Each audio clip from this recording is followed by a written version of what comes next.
Hooty hoo! Hey guys, we are back with episode 12, and this is like take 2, by the way.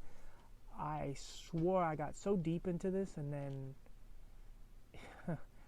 I don't know, it paused or something. So I'm kind of annoyed right now, but hopefully this still comes out better than what it was going to turn into. I don't know. But anyway, we're going to talk about mobility and transportation when it comes to people with disabilities, and at least in my case, who are visually impaired and blind and so on, all your little terms. Anywho, when I was a kid, I took some mobility lessons when I was, really early on, first, second, third grade, that area. And I didn't take to it the way they wanted me to. I also didn't get to finish the classes because of the course, whatever you want to, I don't know what you wanted to call it, a course or whatever. I had a good teacher, but I was so embarrassed about being visually impaired and looking different, even though I already did. And there was a bunch of kids like me that were visually impaired, but they would try to tease me because it's like, oh, you're the one that's kind of succumbing to you need a trainer and you need someone to teach you how to do stuff. Why can't you just do stuff like us? And even though it was foolishness, but so I just, we would go places and we do different things, but I never really got to do stuff on my own where I just kind of like let him lead. He gave me specialized glasses, and that was kind of cool, and they had red lenses or whatever. Hey, Bullet, the kitty's here. Hi, buddy. We've been progressing together, haven't we? We've been nice, we've been good boys, and we've been bonding. Yeah, he's a good boy. Anywho, so we started working together, but all I cared about was going to like the gallery and all these places downtown. And I remember the first time we went on the train, and then we came back up from underground, and I just thought we were like in another country or another planet or something. I just remember it was so fascinating, like, ooh, where are we now? And it's like, we're just downtown Philly. I was like, that makes sense. But like, I just was enamored by the dumb stuff, like, oh, there's the escalator, and there's this and these things, and I really wasn't paying attention in the way that I should have. And then what happened was, as I started to show a little improvement, we switched schools, and he ended up still staying where he was, and I did not get another trainer. And that's what sucked, because if they would have given me someone else and who could have, or kept him, I probably would have really changed my outlook and how I was going about things. But again, I was still really young. But whatever, so be it. I didn't get another one until high school. And honestly, like, she was a nice girl, but she was so anal about everything she did. Everything had to go her way. She was very persistent on that. And we didn't bond at all. I mean, we had moments, like, she was a nice person, and I know part of it I was difficult too. There was funny moments where, like, it got to the point where I knew she was coming, so I would just, like, ask my teacher can I go to the bathroom, or I wasn't feeling good, let me go to the nurse, and then they would come in, and then eventually they would go to find me at my class, and I wouldn't be there. And then it was like, I think her name was Tara or something like that, and they were like, Terry or whatever, and they're like, she's coming to find you, meet her at, Miss Johnson's office or classroom. And I go, okay, cool, whatever, and you hear it on the loudspeaker, and then I'd wait like 10 minutes or whatever, and then I would go back to my class, and they'd go, did so-and-so find you? Yeah, I got her. And then she just would go home or go on to her next client or whatever she would do. And I don't think she might have had one other person in that school, so she probably had to go home and go somewhere else. So I made her waste her time a lot. But it was just because she was so difficult, and I just said, screw it. So I started being a dick back. And again, like, I'm one of those people that needs tough love, but I also need some sort of love. And I think she just came out the gate with the tough love. And I already knew what that felt like. And it's like, if that's what you're going to give me, you're not even going to try to be nice to me. Not that she was mean, but we just didn't connect at all. And it got to the point where I just basically kind of ran her off, which is unfortunate. I mean, I feel bad for that. But again, I was young and stupid, and what are you gonna do? And again, I hope nothing but the best for her. I didn't hold a grudge against her. She just wasn't a good fit for me. Right idea, just poor execution, I guess. But so be it. Whatever. So I didn't get another one after that until after college. It was after Lori died.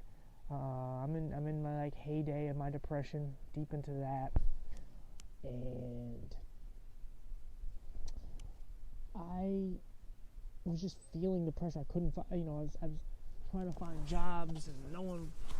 Any place I would try, it would just let me down. Or my eyes would die out when trying to do applications, and it's just, and I was going through a lot of eye stuff too at that point. So, my confidence was shot at everything. I talked about way back when, one of the first couple episodes, where I didn't want to leave my house at all. Well, I did want to leave, but I just couldn't shake my anxiety.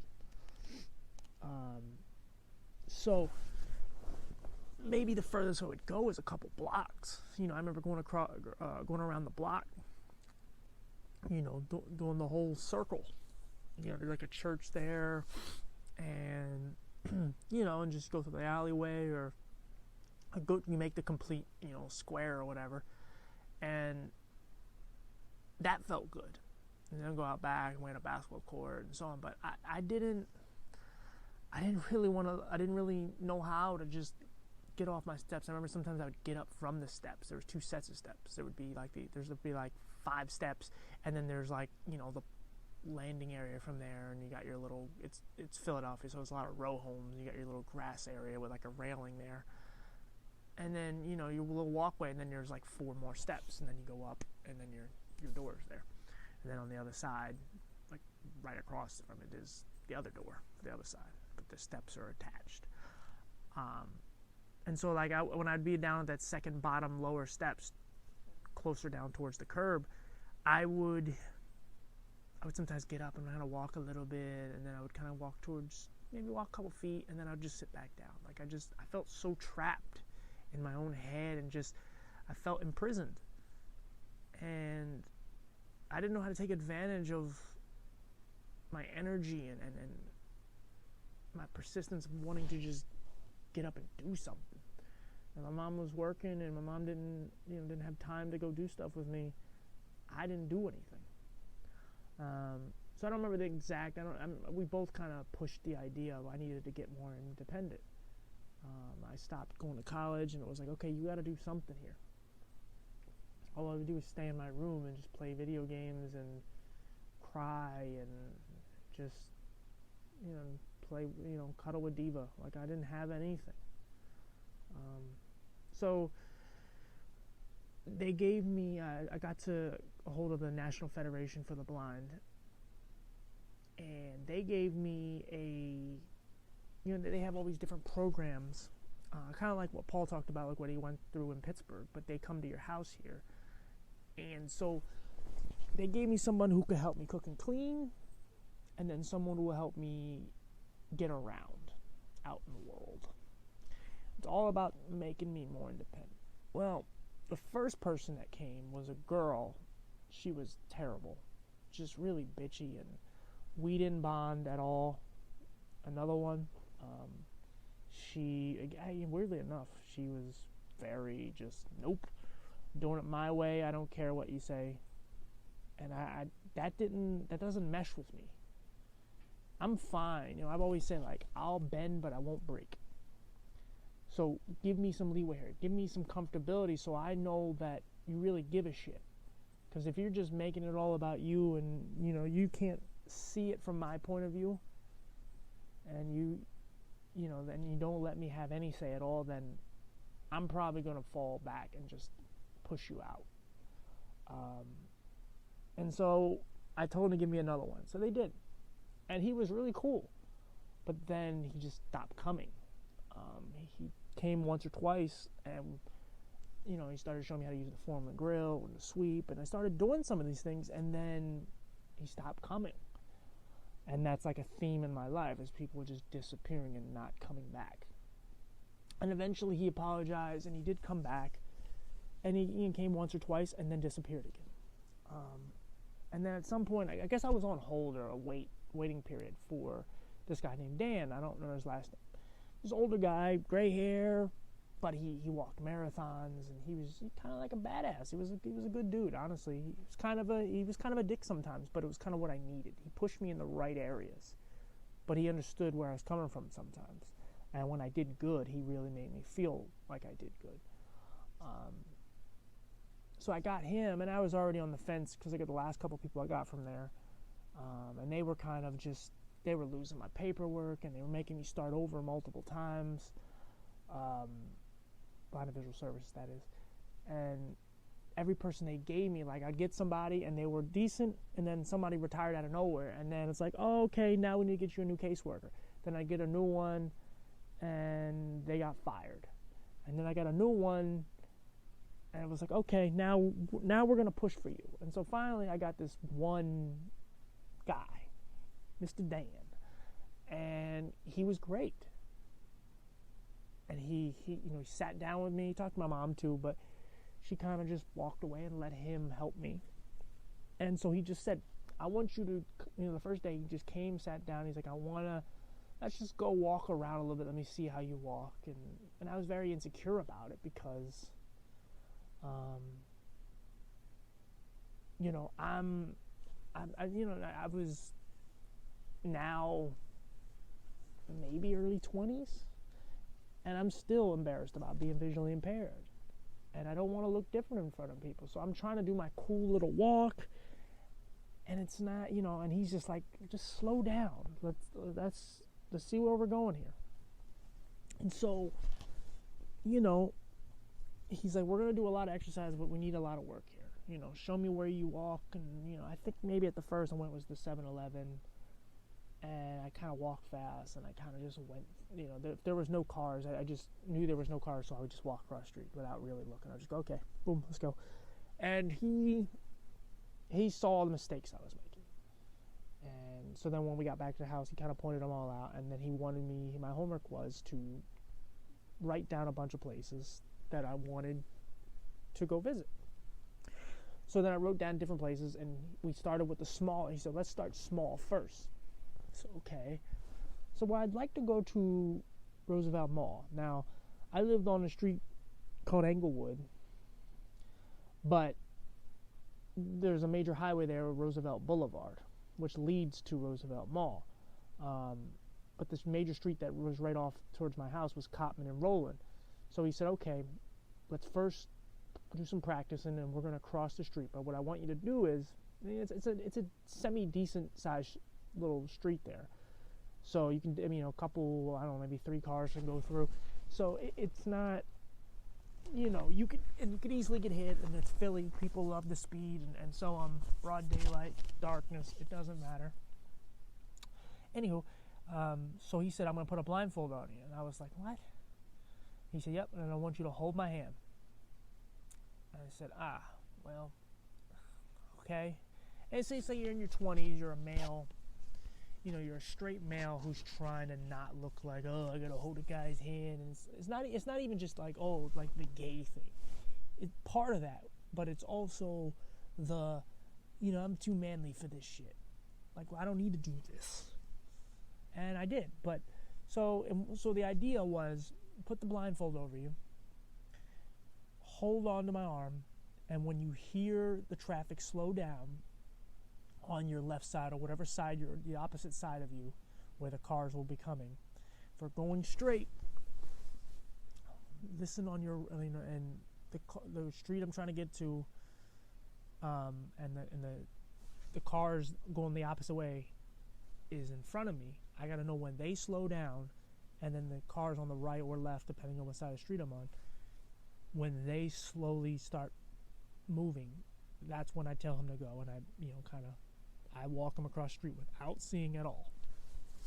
And, maybe the first time I kind of jumped the gun because I was just antsy. But I really kind of caught on to it, and it did really help. It's more to use my hearing. As I've said, I'm so visual, but it's more to train me to use my other senses to help myself survive. Excuse me, stupid allergies. So then we went to Roosevelt Mall, which is, I don't know, about a mile away, just by walk.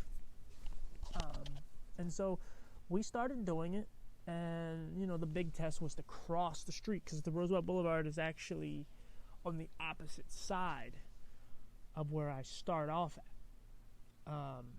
So once you make that left on the, I guess, Cotman it is, and you just go straight for a while, you eventually have to cross over. And you try to pick the smallest street to do it, or the quietest street to do it. So once you do that, then, you still have there's just like one little area where it's just like a small patch of cement, a small little sidewalk, very thin, and to the right of you, like you're going over like an overpass, and there's like underneath you is just cars. There's like a small little fence there, and you can look down, but to the left of you is just cars, zoom, zoom, zoom, zoom, and it's the biggest. There's a shitload of cars constantly going by. So you really have to focus. It's really hard for two people to stand side by side going down there. So if somebody's passing you, you have to kind of just go against the little fence area and just let them go by you. And then you get across that area, and there's a middle part where a small little island area, and you could either cross the whole thing, or you could stop at a little island thing and then go. It just depends on how you see the cars going.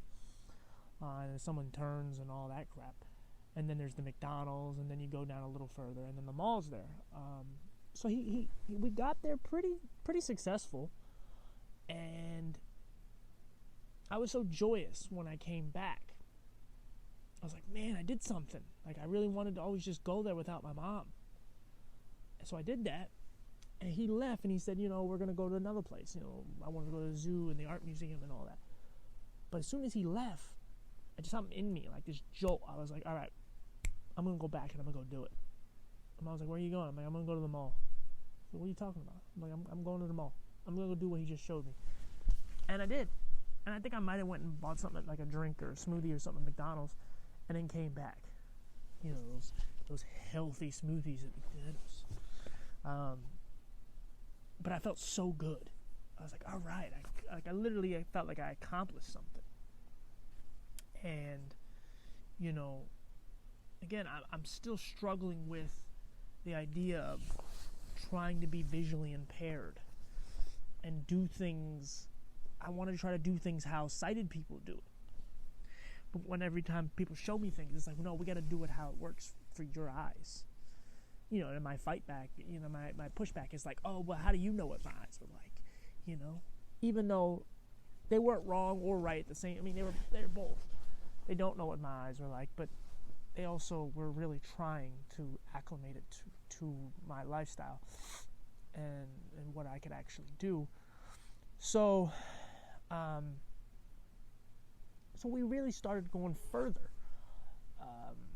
Went to the zoo and the art museum and all these places.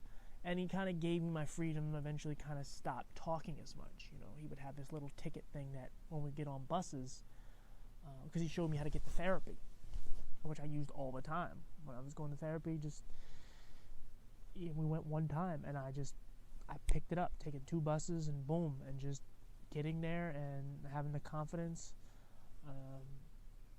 But, I was always still nervous and anxiety ridden through every ride. Every driver just like, can you please let me know when we're getting off? And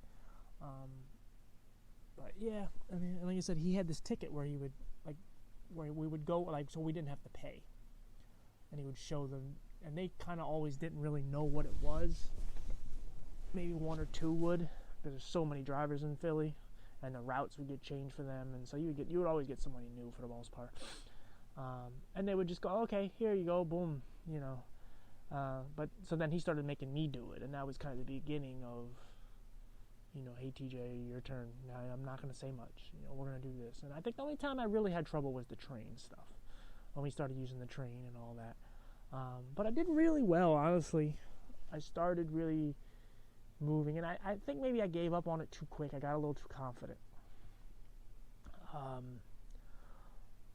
And so I had different services as far as like I would take the bus to go to certain places, and then for doctor's appointments I would take what they had down there called paratransit.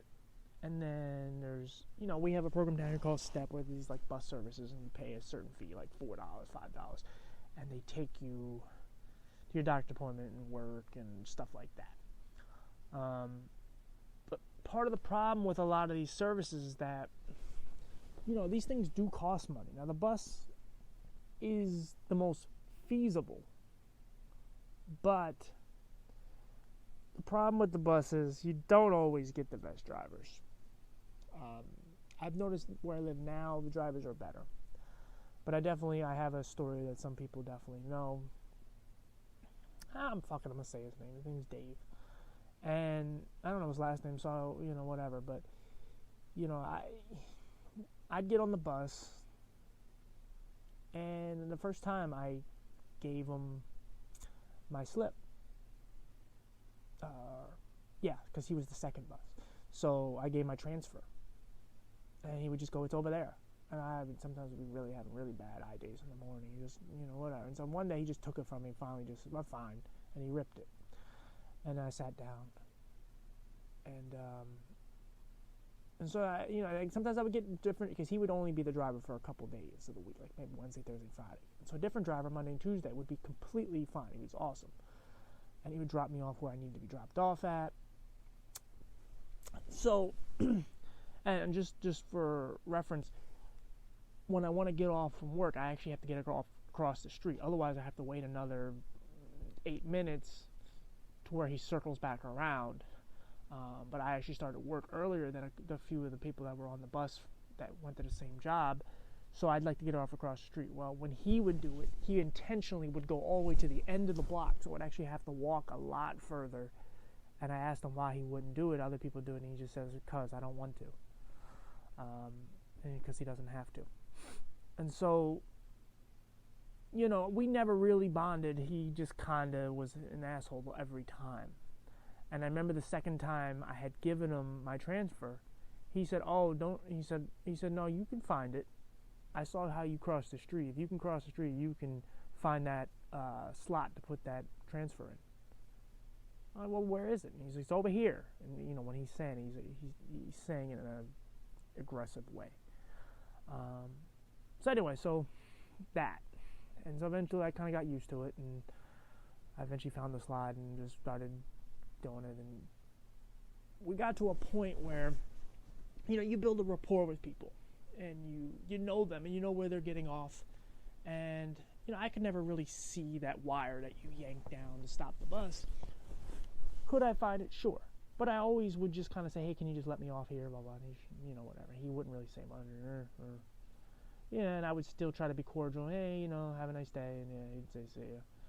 You too, or whatever. You're welcome, or whatever.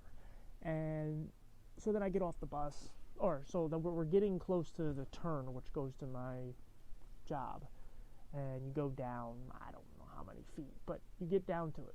And so I start getting up out of my seat, and I say goodbye to Julia. And as I'm pulling up, actually, no one was on the bus. Now that I think about it, I don't think there was anybody on the bus from work. I think a lot of people were off, and it was one of the days I had to work. And we're pulling up towards the stop, and I'm walking. I'm right next to him now. And I don't say, hey, can you let me off? Now, there's times where a lot of the other drivers where I'm like, hey, can you let me off? But yeah, he's like, don't worry about it. Just, and a lot of times I don't have to say anything. They just do it, because you go every day. So at this point, we make the turn. We're a couple feet away from the stop. And he knows what I want, because he sees me. I mean, he can see it through his mirror, but I'm also standing right next to him, holding on to the pole. And as we get close to the stop, he speeds up intentionally. There's no way. I can't prove it, but he did it. And I said, hey, you missed my stop. He said, he turns around and goes, "Did you tell me to stop?" I said, "I didn't think I needed to." "Oh, of course you need to." He said, "You need to speak up." I said, "You gotta be kidding me." He said, "Well, I'm gonna drop you off where I want to drop you off." So he drops me off 3 blocks away from work. Now I'm having a bad eye day. The sun is bothering me, or the sun's out and bright, bothering me even more. I'm pissed. And as I'm walking out, you need to speak up more. I flipped them off. And, part of me wanted to go, maybe I should have been more mature about it, but no, you know what? Fuck that. That's stuff I shouldn't have to deal with.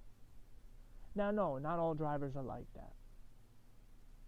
And he needed to be trained better, and so on and so on. Same with any profession. And I made a complaint. I got into work and I walked in and really pissed off and frustrated, and that shit hurts me because I don't want to have to deal with that, man. I don't want to have to fight. I don't want to have to argue, physically fight. I don't want to do anything. I just want to be left alone. I just want to go to work and just come home, and so on and so on. But he made it so much more difficult.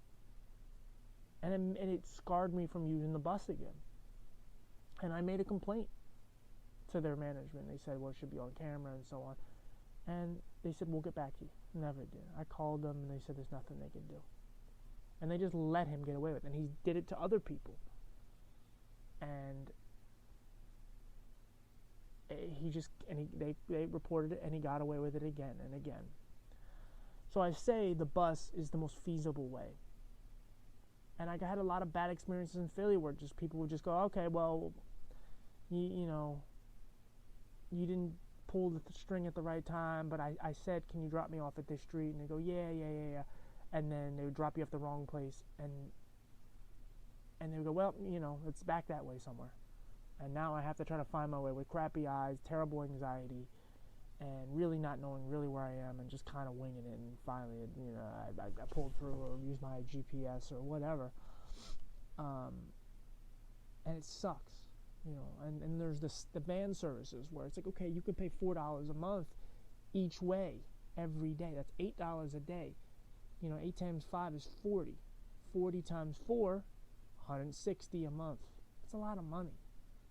And again, we're capped out. I'm capped out on my disability as far as what I can make at work. I can't make anymore. I do okay, but it's like it's the principle of it. It's like I don't want to have to spend all my money on this. Then you got Uber, you got cabs. They're shaky at times. Uber is awesome because you can track your ride and so on, but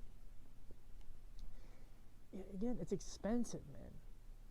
And especially at that time in Philly, like, it's even more expensive because you could go further to go where you need to go to. But still, just to get to my house to work, which is like 6 minutes, 8 minutes tops, it's going to be like a $12 to $15 ride. You're talking about both ways every day? No, it's ridiculous. And it's like, so the job market is hard enough, and we never get paid what we need to get paid. We're capped out with our disability. Like, they have a certain fee that you can only make so much. So we're kind of screwed. So then it's like, okay, deal with the bus or some of these van services. And I've had problems with them, where I had one in Philly where it was more like a cab service where they use kind of cabs and like black cars and stuff and vans. And I remember one time they dropped me off on the wrong street and just drove off. And I had to call them, and they had to repick me. They'd send out a new driver, and they had to repick me up, basically. I don't even think that's a proper term. But they had to pick me up. And I was late, and I missed my appointment. And it's so terrible because you have no control. This is like one aspect, and no matter how much I try, I'll never have control over it. And that's why I thought it was important what Sue Ellen and I were talking about, because it isn't easy. I said, like, this is something that we'll never, sorry guys, I bumped the button, but we'll never be needed in this area. And, you try to bite your tongue, and you try to, you want to find some normalcy in life. You want to try to live your life the best way you can. And you want to feel like you're independent, and you want to earn your spot in life, and you don't want to constantly have to be the one that has to fight for every little thing. You don't want to feel so insignificant to everyone else. You always need the bus. You always need someone to pick you up. You never can just go like, hey man, I want to get up and I want to go do something. You can't. You always, and again, then you have the people that get lucky. And again, I don't begrudge them at all. They deserve it. Like Sue Ellen, she has her husband, she has all her friends. I'm so happy for her that she has Mike. Because she, one, she deserves it, but two, it makes her life so much easier. And it's like, I've never had that. I have grandma, but it's like, I always feel eventually that I'm taking advantage of her, because she's 88 years old and she says yes every time, but, sometimes I just kind of wish she would say no. And you just feel like a burden to everyone, because you're never, how do you make it up to them? And these are people that you love and they love you, and you could offer them money, but they're not going to take it. You can try to, and again, I try to take care of my friends and buy them gifts and so on, but it never feels like it amounts up to that, like, or it equals up to that. Like, it's, it's terrible. And I always just want to help us as much as I can. That's what this podcast is for. And it's like, there's really no quick fix in how to help us get around. Transportation is always going to be difficult. No matter how much I learned back in the day with Dan and all the other people that tried to help. It's stuff that I needed. But it's like, as I said with the depression episode, like, you're like one incident away from, being a part of the reason why someone kills themselves. Well, like with me, even when I was going on my own and I was taking the bus, or I was walking places, or I was doing things like go sit at restaurants, I felt like my cage just got a little bigger. Because then I was doing things and I was doing it alone, and I was just alone. And I would go to a restaurant, sit down and eat, and and I just, no one talked to me, and I didn't talk to them, and I just would sit in the chair and or like a bench out there, and I just looked around, and sometimes I would just get up and go for walks, and I didn't feel good about it, because eventually it just got stale. And yeah, I was doing well, but then I had certain incidents happen, and it just kind of scarred me, and it just made me not want to do it anymore. Like the bus driver incident. Like I was feeling better, and then, I'm like, I feel more independent. I feel like an adult. I'm actually taking the bus. Ooh. But then that happens. It's like, I'm not taking the bus anymore. I don't want to take it. And so I have that feeling of when Noah eventually either gets another job or whatever, he has every right to just say no. And then I'm fucked. There's no other way around it. And then I have to try to bite the bullet, but it's like, I don't want to deal with that. I'm in a part of my life where it's like, and I have my feeliness inside me where it's like, I might punch this guy. Because I promise myself I won't deal with that kind of ignorance anymore. And there's enough of those people out there. And I'm trying to be strong, and I'm trying not to live my life in fear of how people interact with me or treat me or whatever. I know I'm different. It is what it is. And I actually kind of thrive in the fact, yeah, I'm a little different, so be it. But I'm just like, unless I find like my true love and she drives, and I'm going to have to balance this for a long time. I'm going to have to live with this. And so it's like, I know sometimes I put certain stresses on me, but I can't help it. Because I know there's not going to be one day I'm going to wake up and just like, man, maybe I can drive today. No. I mean, I used to be able to drive a golf cart, and now I don't think I could do that anymore. I remember it was like, my aunt was like, when you get older, I'll let you drive the four-wheeler. Well, she's now dead, and my eyes are worse. So that won't happen. And no, I'm not looking for a pity party. I mean, I've done enough of those episodes and just sadness. It's just how a lot of us feel, that we don't have any alternate way of just getting somewhere. We always feel like we have to go the cheap route, I guess you want to say it, where it's like we have to settle. We have to go the visually impaired route. Remember when I said about the school way back when, the high school I could have went to, and it's kind of where the kids go, just where they settle. Unfortunately, it's when people don't fight for them, and they don't have any encouragement or any inhibition to want to push further. So they go to this place where they kind of all go to die, metaphorically, but they go there, in an educational sense. And it's kind of, when we take these certain transportation things, it's kind of the same way. Like, maybe not the bus, but some of the other things, because it's like we don't have any other way. Can we find a way around it? Maybe, but it's only if you find someone who take care of you. We get breaks. I know Paul has some of the drivers now, they just take him right to his house, which is unique. Most drivers don't do that. They'll, drop him the closest street on the route.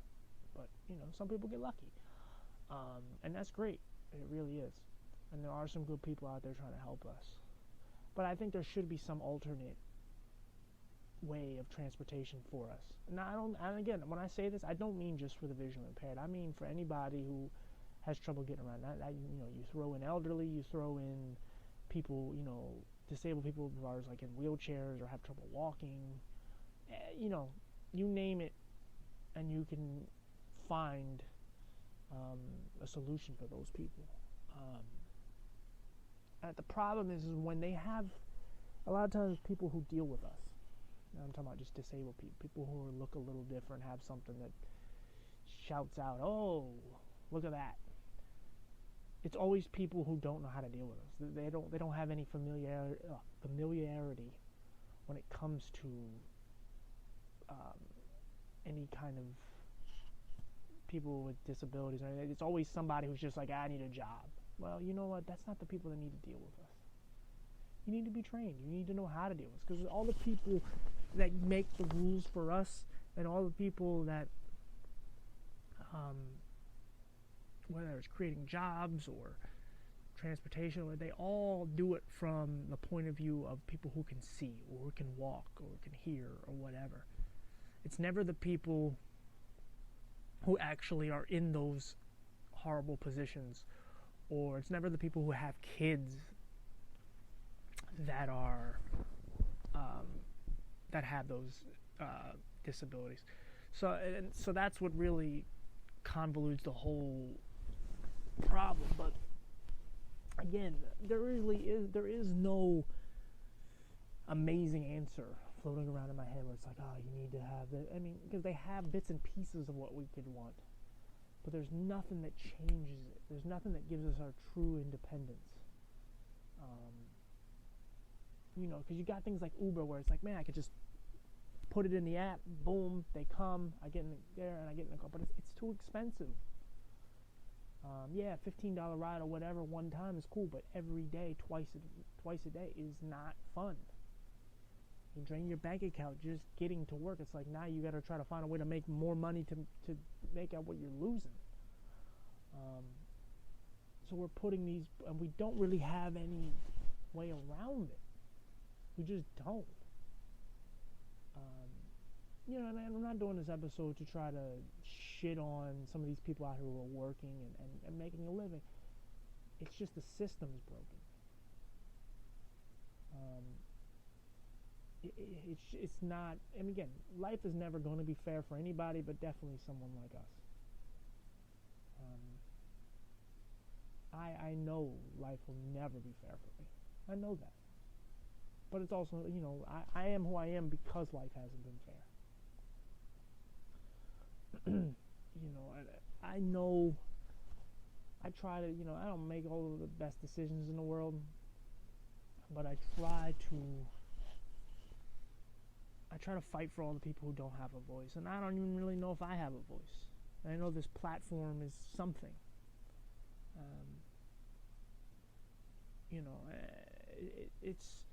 It's one of those where you just, I'm just spewing my shit. I'm telling you guys what's on my mind and trying to help people to understand what we go through. If you take the average person who has a disability, and let's say they don't have a support system, they don't have anybody, really. Maybe they live on their own, they have some independence, but they can't drive. You make all these calls and you sign all these papers of all these different programs, and you get your bus pass, and you can get $1 off or whatever every time because you have your disability, your little disability card or whatever the hell it's like a little ID. But it's all these flags that just say, "Hey guys, I'm broken. There you go."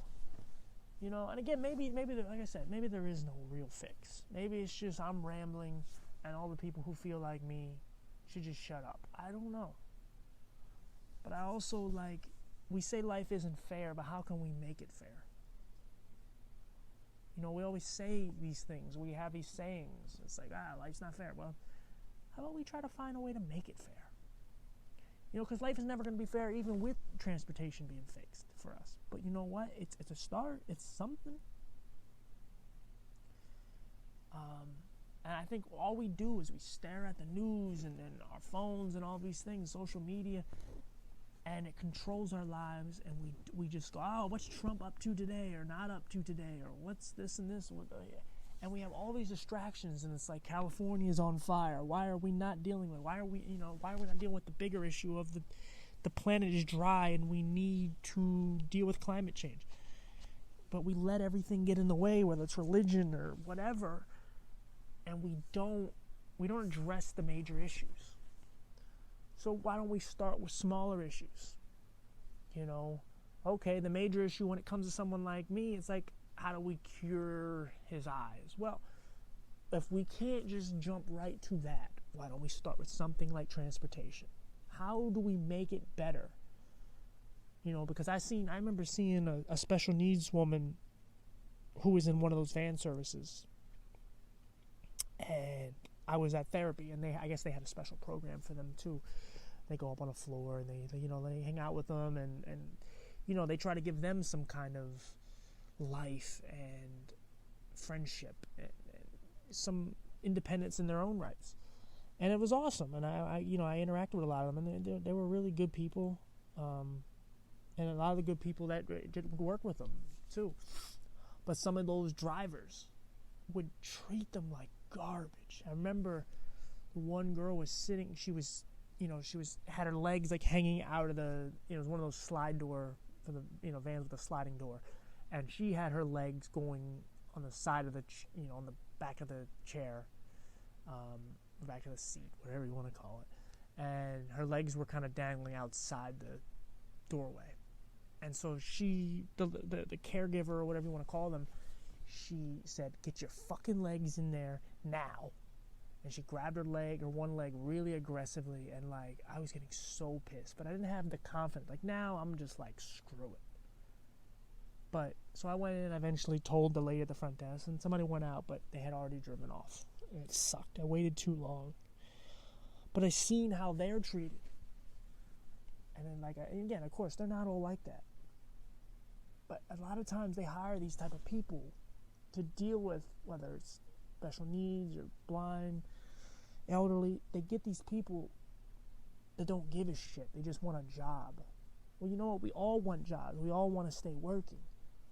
And again, maybe there should become some kind of pay compensation and so on to make these people feel like they're doing like they're earning a real living and all that. Man, we need to stop paying athletes and musicians and all these people so much money when the reality is they don't really contribute in the grand scheme of things. Not to say they don't contribute, they do, but not in the way of a firefighter or a policeman or a teacher or, a bus driver, politician, any of these people that have tough jobs, but they choose other avenues to make it difficult for everyone else. Like teachers, they have a very hard job, but some of them suck. Suck as in just they're terrible teachers. They treat their students like crap, but then you have the teachers who are just like the monotone voice and they don't even try to like put any effort into really connecting with the students and bonding with them. Because all the teachers that I remember the most are the ones that actually gave a shit. Not just about me, but other people as well. And so it seems with the bus driver. Same thing with the bus driver, same thing with all these van services and cab services and Uber and you need people that give a shit. And there's very few people in our lives that treat us like we're not different, even though they know we are, and that's okay. We know it too, but we want to be treated with the same respect you give the person across the way from us who is perfectly sighted or whatever. Okay, for instance, like if someone is in a wheelchair, they're going to be treated differently than someone who is a veteran and is in a wheelchair, which is bullshit. Because no matter how you got in that wheelchair, unless you intentionally did it to yourself, you should have the same reverence and the same respect. And I should be treated with the same respect as some old guy who's lost his sight, even more so. Yeah, he lived his life, but I didn't, I'm still 20s, 30s, and I'm just trying to live my life, and my eyes are just stripped from me for no reason. So we want to just be treated the same in a world that we don't even know what the same is. There's no such thing as equality. There's no such thing as, loyalty or honesty, like all these major qualities that we should have. A lot of us have it. They always say like, the working man or whatever is the backbone of this country. It's like, no, man. Fuck all that. The people that really know what it's like to be human are the people who have been dehumanized their whole lives, that have been stripped of their dignity or their their actual perspective on life. No matter how much we try to get ourselves on dry land or get ourselves on, just get our footing correct, someone always comes over and just leg sweeps us to the ground, because we never have a shot. We never have a fair shot. Even if we keep trying to stand, we're still being kicked down. And sometimes it's the quicksand theory, but sometimes when the harder we try to stand, sometimes, I guess I just fucked this whole analogy up, but sometimes, when you try so hard, you actually make it even more difficult. And then, some people say just be patient or let things come to you, but you know what? There's a lot of things that aren't going to change.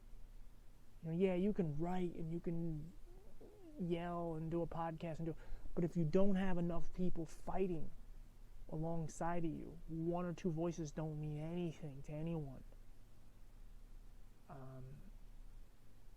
So again, that goes with everything, not just what I'm fighting for. But I know a lot of people that are going through, even that are using the transportation that is presented for them now, and they hate it.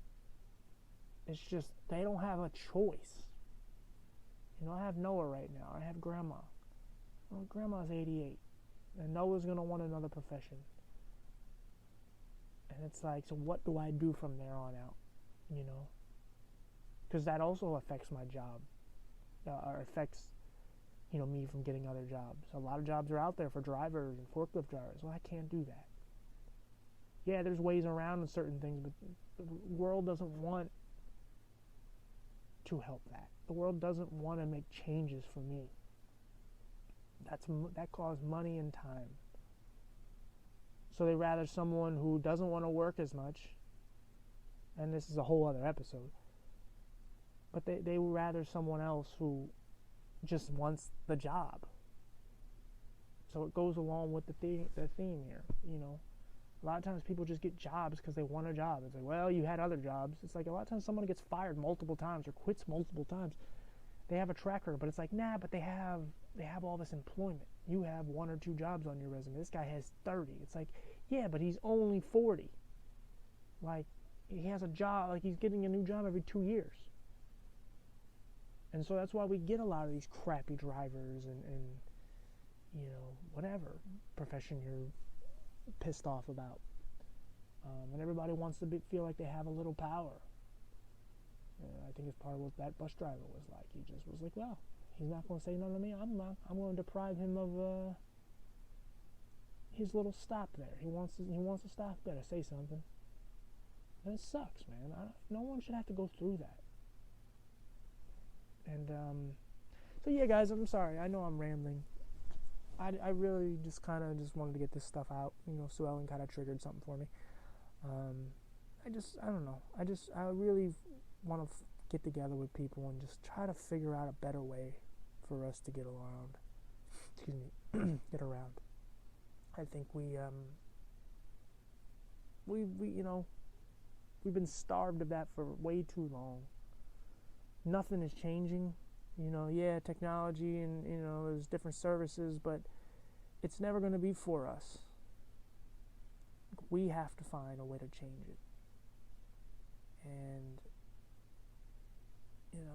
there's voices out here, but we stay silent so much. We never stand up for our rights, and we never stand up for what we believe in. We're waiting for other people to do it. We're waiting for other people to tell the world, hey, we're here too and we matter. Well, you know what? They don't hear you because you're saying it, into your phone or into your television or whatever. Say it to some people that matter. So yeah, I'm just on a side note, everybody, we gotta try not to get so distracted by shit. Stop worrying about so much about this dumb election, about who's better. They're both shitty. That neither one of them are going to change anything for our reality. We have to start smaller and work our way up. You want better choices in life, whether it's the president or it's bus drivers or whatever. We got to start with, let's say like the I-beams of the building. You got to start with the infrastructure, the things that hold it up. You go all the way to the top. If you start with the roof, how are you going to build? It's gotta lean on something. So you want to make real change. You want people to accept certain cultures and ethnicities, and you want violence to stop. You want certain things and blah blah blah blah. Certain legalizations and all that. Well, you know what? You got to start with the core. And the reality of it is, like, we have to stop being so divided. I know this is a small side tangent, but it's still relevant to this. We have to start loving each other. I know it's cheesy, but we do. We have to stop giving a shit about all the things that we really don't give a shit about. We have to stop letting people tell us how we feel. We have to stop watching news channels like CNN and Fox and all the other crappy ones below them and letting them dictate how we feel. Have your own mind frame. Don't become a puppet. And as I said, love other people, man. You just be who you are. Find the things that make you happy. But we got shit going on right now that's just horrible. Animals dying left and right in these damn fires, and people in California with those fires. Like, we had the one in Australia, now we have that. The fires in California that are just never ending. We finally got some rain today, but it's like, the weather's cooler now, but the world is, and the coronavirus not knowing what's what. We're almost a year in and we don't know shit. I turn 32 next month, and it's like, man, I hate to say it, and this isn't even just a depressing thing, but it's like, why do I even want to live in this world? It's just so broken, and just everything is just being destroyed around you, So yeah, guys, just try to find something to hold on to. Take care of your health. Take care of the people that care about you. Find your own space that you can find your little happy place and all that. And as I'm saying this to you, I'm saying this to myself too. To all the people that listen, and all the people that don't listen. So yeah, guys, thank you again. Yeah, well, this was different. I don't know if it was good, to be honest. This might be my least favorite episode. I don't know, but it had to be said. So you guys, I keep saying that, like, yeah, guys. It's like, alright, when are you gonna fucking end this? Sorry. We are going to end it now. Bye, guys.